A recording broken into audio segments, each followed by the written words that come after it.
Hi friends, నమస్తే అండి. బీరకాయ తొక్కలతో పచ్చడి ఎలా తయారు చేసుకోవాలో సింపుల్గా చూపించేస్తాను. ముందుగా కావాల్సిన పదార్థాలు, మనం బీరకాయలు చెక్కేసుకున్న తొక్కలు ఉంటాయి కదండి, అవి పాడేసుకోకూడదండి. ఎందుకంటే పీచు పదార్థం కదా. ఇలాగా మనం ఇడ్లీలోకే కాదు, రైస్లోకే కాదు, అన్నిట్లోకి బాగుంటుంది బీరకాయ తొక్కలు.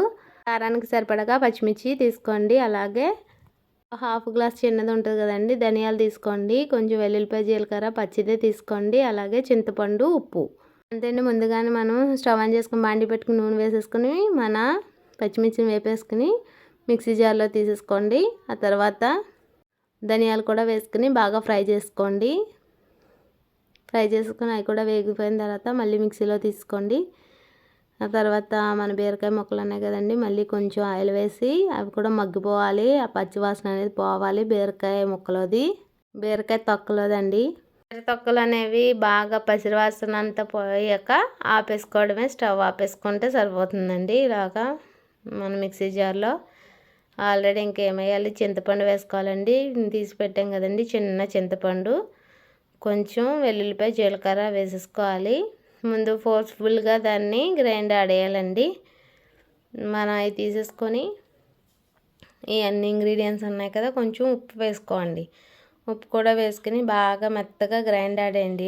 ధనియాలు, వెల్లుల్లిపాయ, జీలకర్ర, చింతపండు, పచ్చిమిర్చి అన్నీ ముందు ఆడేసుకున్న తర్వాత కొంచెం కొంచెంగా బీరకాయ తొక్కలు వేసేసుకొని బాగా మిక్సీ పట్టేసుకోండి. అంతే అండి. అంత రుచికరమైన బీరకాయ ఒకవేళ నలగకపోతే కనుక కొంచెం నీళ్ళు పోసుకోండి. కొంతమందికి నలగకపోవచ్చు, రావు నీళ్ళు చుక్క వేసుకోవచ్చులేండి, ఏమీ కాదు.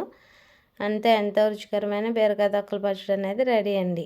ఇది అన్నంలోకి, ఇడ్లీలోకి, చపాతీలోకి, అట్టులోకి చాలా అంటే చాలా టేస్టీగా ఉంటుంది. ఒకసారి చేసుకోండి, ట్రై చేసి ఎలా ఉందో కామెంట్ చేయండి. ఒకవేళ వీడియో కనుక నచ్చితే మీరు కంపల్సరీ బీరకాయ తొక్కలు అనేవి పాడేసుకోకుండా ఇలా మగ్గబెట్టుకుని పచ్చడి చేసుకోండి. ఇందులో పల్లీలు కూడా వేసుకోవచ్చు, అంటే నేను మామూలుగా వేయలేదు, ఇది ఒక స్టైల్లో ఉంటుంది అని అండి. ఎంతో రుచికరమైన బీరకాయ తొక్కల పచ్చడి రెడీ.